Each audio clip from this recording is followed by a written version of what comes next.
మన లైఫ్‌లో మనల్ని ముందుకు తీసుకెళ్లడానికి సహాయపడేవి చాలా తక్కువ. కానీ మనల్ని వెనక్కి లాగే బరువులు మాత్రం చాలా ఎక్కువుంటాయి. ఇక వాటికి మన లైఫ్‌లో ప్లేస్ లేదని తెలిసినా గానీ, దానిని వదిలే ధైర్యం మాత్రం రాదు. మన వార్డ్‌రోబ్‌లో చాలా ఇయర్స్ నుంచి వేసుకొని బట్టలు, పాత డైరీస్, వాడని వస్తువులు మన స్పేస్‌ని మాత్రమే ఆక్యుపై చెయ్యవు. మన మైండ్‌ని కూడా మెల్లగా క్లటర్ చేస్తూనే ఉంటాయి. అది ఓకే. వస్తువులు కాబట్టి వదిలేయొచ్చు. కానీ మనసులో దాచుకున్న కొన్ని మాటలు, అలాగే కొన్ని బాధలు, చాలా రోజులుగా మనల్ని డిస్టర్బ్ చేస్తూనే ఉన్న గిల్ట్, డిసప్పాయింట్‌మెంట్, రిగ్రెట్ వాటిని వదిలేయడం మనకింకా కష్టం. వీటన్నింటికంటే పెయిన్‌ఫుల్ ఏంటంటే ఒక రిలేషన్ వదిలేయడం. ఏదో ఒక రోజు అది చేంజ్ అవుతుందేమో అని ఒక చిన్న హోప్ మన మనసుని అదే ప్లేస్‌లో హోల్డ్ చేస్తుంది. మన మైండ్‌కి చెబుతుంది ఇదిక యూజ్ కాదు, మూవ్ ఆన్ అవ్వాలి అని. కానీ మనలోని ఇంకో వాయిస్ ఏం చెప్తుంది? వదిలేయడం అంటే నేను ఫెయిల్ అయినట్లేమో కదా. అలా మన డెసిషన్స్ స్లో అవుతాయి. మన కాన్ఫిడెన్స్ తగ్గిపోతుంది. మన గ్రోత్ ఆగిపోతుంది. మనలోని లైట్ కొంచెం కొంచెంగా డిమ్ అవుతుంది. కానీ ఈరోజు ఈ వీడియో చూసి ఈ స్మాల్ మూమెంట్లో నువ్వొక పవర్ఫుల్ స్టెప్ వేయబోతున్నావు. నీ మీద అన్నెసరీగా పడిన వెయిట్ని ఒక్కొక్కటిగా విడిచిపెట్టే జర్నీ ఇది.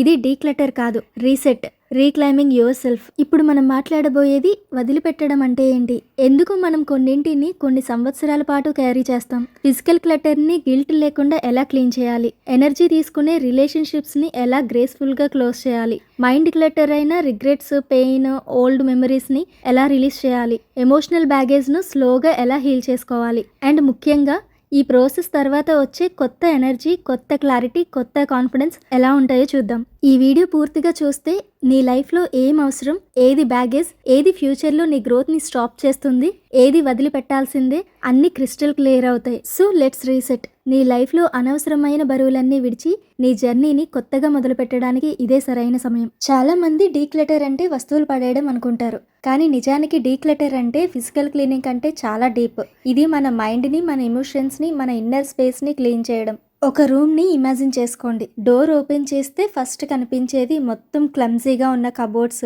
ఫుల్ డ్రాస్, ఫ్లోర్ మీద files, old clothes, books, bags, random items. Window open చేస్తే గాలి కూడా ప్రాపర్గా రానంత క్లటర్. ఇలాంటి రూమ్లో నువ్వు కామ్గా కూర్చోగలవా? రిలాక్స్ అవ్వగలవా? కొంచెం ఫ్రీగా ఫీల్ అవ్వగలవా? లేదు. ఇప్పుడు ఆ రూమ్ని మన మైండ్గా ఇమాజిన్ చేయి. అదే గందరగోళం ఫీలింగ్ మనలో కూడా ఉంటుంది. మన మనసులో ఏదో ఒక మూలలో పాత జ్ఞాపకాలు, సంవత్సరాల నుంచి ఉన్న యూజ్లెస్ గిల్ట్, ఎవరో మనల్ని బాధ పెట్టిన మాటలంటే ఆ మాటలు, మనల్ని డిసప్పాయింట్ చేసిన మనుషులు, మనం వద్దనుకున్న రిలేషన్షిప్స్, మన రిగ్రెట్స్ అన్నీ మన మైండ్లో ఒక మూలక నెట్టేసి దాచేస్తాం. కానీ అవి పోవు. ఒక్కొక్కటి మన మైండ్ మీద ఒక చిన్న వెయిట్గా పడిపోతూనే ఉంటుంది. రోజు మనతోనే క్యారీ అయ్యే ఇన్విజిబుల్ లగేజ్ లాంటిది. వదిలిపెట్టడం అంటే అందులో 20% అయినా బయటకు తీసేయడం, మన హెడ్లోని క్రౌడ్ని కొంచెం సింపుల్ చేయడం, మనలో లైట్నెస్ క్రియేట్ చేయడం. ఫిజికల్ ఐటమ్స్ మాత్రమే క్లటర్ కాదు, థాట్స్ కూడా క్లటర్ అవుతాయి, పీపుల్ కూడా క్లటర్ అవుతారు, పాత హ్యాబిట్స్ కూడా క్లటర్ అవుతాయి, అవుట్డేటెడ్ గోల్స్ కూడా క్లటర్ అవుతాయి, ఎమోషన్స్ కూడా క్లటర్ అవుతాయి. మన మైండ్ కూడా ఒక కబోర్డ్ లాంటిదే. ఆర్గనైజ్ చేస్తే కామ్గా ఉంటుంది, స్టఫ్ ఎక్కువైతే స్ట్రెస్ ఎక్కువ అవుతుంది. అసలు ఎందుకు మనం వదిలిపెట్టలేము? మనకి ఇది అన్నెసెసరీ అని తెలిసినా, ఇది నాకు యూజ్ కాదు అని అర్థమైనా మన లైఫ్లో చాలా విషయాలు అలాగే ఉండిపోతాయి. ఎందుకంటే ప్రాబ్లం వస్తువుల్లో లేదు, మన డెసిషన్ మేకింగ్ లో ఉంది. వదిలిపెట్టలేకపోవడానికి 5 కారణాలు ఉంటాయి. First reason fear of loss, అంటే లాస్ అవుతానేమోనన్న భయం. మన బ్రెయిన్ సర్వైవల్ మోడ్ లో వర్క్ చేస్తుంది. ఇది పోతే నా లైఫ్ ఇన్కంప్లీట్ అవుతుందేమో అనే భయం వల్లే టాక్సిక్ రిలేషన్షిప్ ని డ్రాగ్ చేస్తాం, యూజ్లెస్ హ్యాబిట్ ని బ్రేక్ చేయలేం, అవుట్డేటెడ్ డ్రీమ్ ని కూడా వదిలిపెట్టలేం. లాస్ అంటే పెయిన్ అని బ్రెయిన్ అనుకుంటుంది, కానీ నిజమేంటంటే పెయిన్ కాదు, రిలీఫ్ వస్తుంది. Second reason guilt. చాలా మంది వాళ్ళ గిల్ట్ ని వదిలిపెట్టలేరు. వదిలేస్తే నేను చెడ్డవాడిలా కనిపిస్తానా, నా యాటిట్యూడ్ కి వాళ్ళు బాధపడతారా అని. వాళ్ళు నా కోసం చేశారు, నేను కూడా వాళ్ళ కోసం చేయాలి కదా, చేయకపోతే వాళ్ళు నన్ను ఏమన్నా అనుకుంటారేమో అని ఎమోషనల్ లోన్స్ మన లైఫ్ లో క్యారీ చేస్తూ ఉంటాం. ఎవరైనా మన అవసరానికి హెల్ప్ చేసినప్పుడు వాళ్ళు నాకు హెల్ప్ చేశారు, నేను వాళ్ళకి ఏం చేయలేకపోతున్నాను అనే గిల్ట్ ని రోజు క్యారీ చేయకూడదు. ఎప్పుడైనా వాళ్ళకి అవసరం వచ్చినప్పుడు మనం హెల్ప్ చేయాలి. కొంతమంది ఎవరో ఎక్స్పెక్టేషన్స్ ని ఫుల్ఫిల్ చేయలేకపోయినా వాళ్ళని వాళ్ళు బ్లేమ్ చేసుకుంటూ ఉంటారు. కృతజ్ఞత అనేది లైఫ్ టైం బర్డెన్ అయిపోకూడదు. Third reason comfort zone. పాత వస్తువులు, పాత మనుషులు, పాత హ్యాబిట్స్ మనకు సేఫ్ అనిపిస్తుంది. ఎందుకంటే చేంజ్ అనేది మనకి భయం వేస్తుంది, అందుకే అక్కడే ఆగిపోతాం. కొన్ని ఇష్టమైన బట్టలు, మాటలు, పాత వస్తువులు, రిలేషన్షిప్స్, థాట్ ప్యాటర్న్స్ ఎప్పటికీ వదిలిపెట్టలేకపోతాం. ఎందుకంటే కంఫర్ట్ జోన్ ఎఫెక్ట్.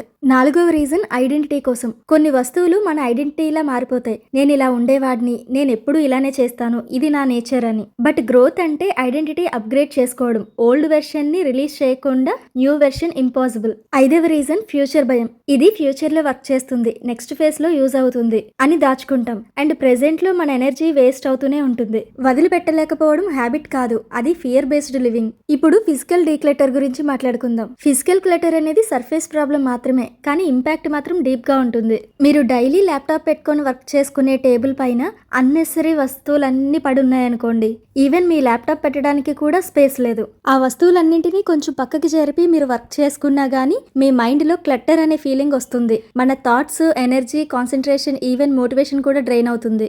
ఆర్గనైజ్ చేస్తే జస్ట్ కొన్ని నిమిషాల్లో అయిపోయే పనికి అనవసరంగా మన మైండ్ ఎనర్జీని తీసుకుంటున్నాం. అది అప్పుడే క్లియర్ చేసేస్తే ఎనర్జీ ఫ్రీ అవుతుంది, సాటిస్ఫాక్షన్ తో మైండ్ రిలాక్స్ అవుతుంది. 30 minutes రూల్ ఒకటి ఫాలో అవ్వండి, చాలా డిఫరెన్స్ వస్తుంది. టైమర్ సెట్ చేసి 30 నిమిషాల్లో ఏ ఐటెం దాచాలో, ఏ ఐటెం డొనేట్ చేయాలో, ఏ ఐటెం రీసైకిల్ చేయాలి, పడేయాలో డెసిషన్ తీసుకోండి. తర్వాత దాని గురించి ఇంకెక్కువ ఆలోచించకండి, గిల్టీగా ఫీల్ అవ్వకండి. జస్ట్ ఆర్గనైజ్ చేయడం స్టార్ట్ చేయండి.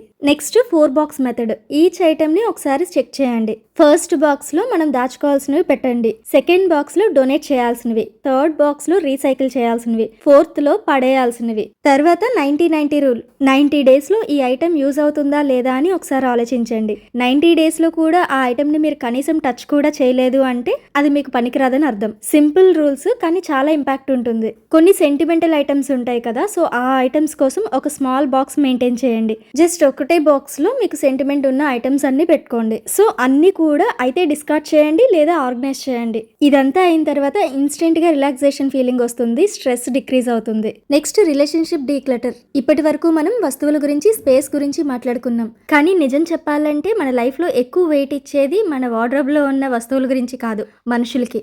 ఇప్పుడు ఈ క్వశ్చన్ నిన్ను నువ్వే అడుగు. ఒక మనిషిని కలిసిన తర్వాత ఏదో ఎనర్జీ డ్రైన్ అయినట్లు అనిపిస్తుందా? అది కోఇన్సిడెన్స్ కాదు. చాలా ఇయర్స్ నుంచి నీకు ఒక మనిషి తెలుసు, తనతో చాలా మెమరీస్ ఉన్నాయి, చాలా హిస్టరీ ఉంది. కానీ ప్రతి మీట్ తర్వాత హెవీ ఫీలింగ్, రీజన్ తెలీదు, కానీ టైర్డ్ అయిపోతాం. ఏదో ఎక్స్పెక్టేషన్స్ తో కలుస్తాము, బట్ వాళ్ళని కలిసిన తర్వాత మన ఫేస్ లో స్మైల్ కూడా ఉండదు. కలిసిన తర్వాతే ఏదో దుఃఖంతో మనసంతా నిండిపోతుంది. ఫస్ట్ మనం అనుకుంటాం ఫ్రెండ్షిప్ అంటే అడ్జస్ట్ అవ్వాలి, ఇది నార్మల్ ఫేసే, నేనే ఎక్కువ సెన్సిటివ్ గా ఉన్నానేమో అని. కానీ ఒకసారి ఆలోచించండి, మీరు కామ్ గా ఎప్పుడు ఉంటున్నారు? వాళ్ళతో ఉన్నప్పుడా, వాళ్ళకి దూరంగా ఉన్నప్పుడా? సో ఆన్సర్ క్లియర్ గా ఉంటుంది.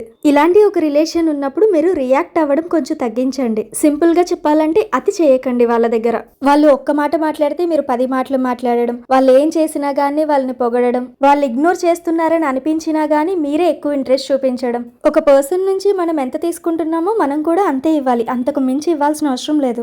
ఇలా ట్రై చేసి చూడండి, స్లీప్ బెటర్ గా ఉంటుంది, మైండ్ లైట్ గా ఉంటుంది, ఇరిటేషన్ కూడా తగ్గిపోతుంది. రిలేషన్షిప్ డీక్లటర్ అంటే హేట్ కాదు, self respect.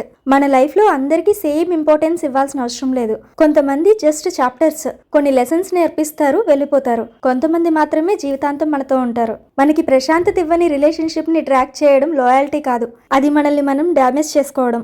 Next mental declutter. Room లో వస్తువులన్నీ క్లియర్ అయ్యాయి, రిలేషన్షిప్ కూడా క్లియర్ అయింది. సో ఇప్పుడు బయట వరల్డ్ కాదు, ఇన్సైడ్ క్లీనింగ్ చూద్దాం. మైండ్ లో కూడా నాయిస్ ఉంటుంది, మనం పడుకున్నా అది సైలెంట్ కాదు. ఎప్పుడో ఉన్న కాన్వర్సేషన్స్ అన్ని రీప్లే అవుతూ ఉంటాయి. అలా చెప్పకపోయి ఉంటే, వాళ్ళు అలా ఎందుకు అన్నారు, నా లైఫ్ ఇక్కడే ఎందుకు స్ట్రక్ అవుతుంది.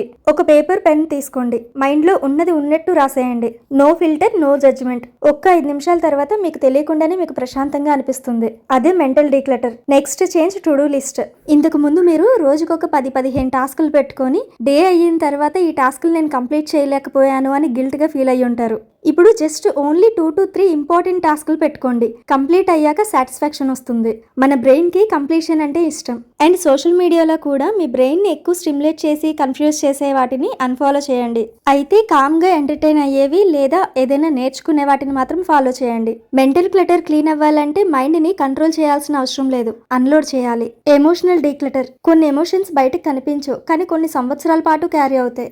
ఎప్పుడూ ఎవరో మనల్ని బాధ పెట్టినా లేదా మనమే వాళ్ళని బాధ పెట్టినా మనసులో ఆ పెయిన్ ని సంవత్సరాల తరబడి క్యారీ చేస్తారు. జరిగిపోయిన వాటిని జస్ట్ యాక్సెప్ట్ చేయాలి. ఓకే, ఇది జరిగింది అని యాక్సెప్ట్ చేసి మూవ్ ఆన్ అవ్వాల్సిందే. ఇప్పుడు ఇమాజిన్ చేయి, రూమ్ క్లీన్గా ఉంది, మనుషుల్ని బ్యాలెన్స్డ్గా చూస్ చేసుకున్నాం, మైండ్ కామ్ అయింది, ఎమోషన్స్ లైట్ అయ్యాయి. లైఫ్ సడన్గా పర్ఫెక్ట్ అవ్వదు, బట్ మేనేజబుల్ అవుతుంది. వదిలిపెట్టడం అంటే లాస్ కాదు, స్పేస్ క్రియేట్ చేసుకోవడం. స్పేస్ క్రియేట్ అయితేనే ఎనర్జీ ఫ్లో అవుతుంది, ఎనర్జీ ఫ్లో అయితేనే గ్రోత్ ఆటోమేటిక్గా ఉంటుంది. మరో ఇంట్రెస్టింగ్ టాపిక్తో నెక్స్ట్ వీడియోలో కలుద్దాం. Thank you.